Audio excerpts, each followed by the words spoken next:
पानी जतून लाना पानी पलियों तक डिग्री में देता हूँ।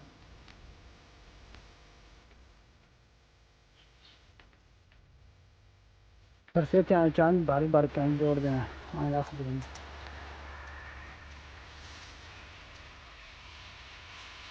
इतो गंद शान उतां जांदा पै ट्रैवल च मिलदा पै। अस्सलामुअलैकुम वीरो भराओ, थोड़ा की हाल है? अल्हम्दुलिल्लाह मैं भी ठीक ठाक। और अज दा अच्छा जा मज़ेदार व्लॉग शुरू करने। हाँ जैतून दा बाग है, कोई 300-400 बूटा लगा जैतून दा। उत्ते जैतून लगे ने, एक इंदा रंग काला भी हुंदा ते एक सावा भी रंग हुंदा। सावा जिसले हुंदा कच्चा हुंदा, काला जिहड़ा रंग है वो पक जांदा। आ सारा बाग लगा है।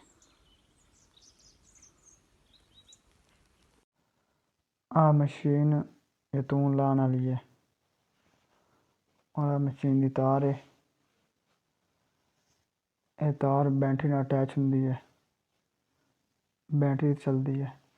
खाना किमें लगते हैं जैतून लाना मशीन जैतून लाना।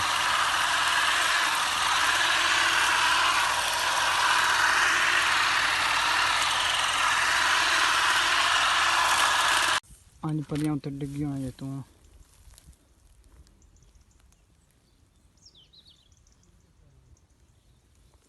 जिमें दरख्त जैतून लाने उन्हें पलियां लगी हुई हैं, खत्म होना ले जाना तो लैन जाऊँ कर सकते फिर इन छोड़ बढ़ना जैतून।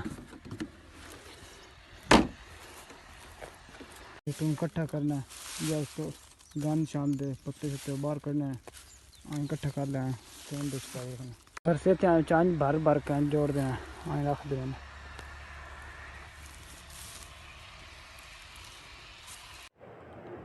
आ मशीन है जैतून साफ करने वाली।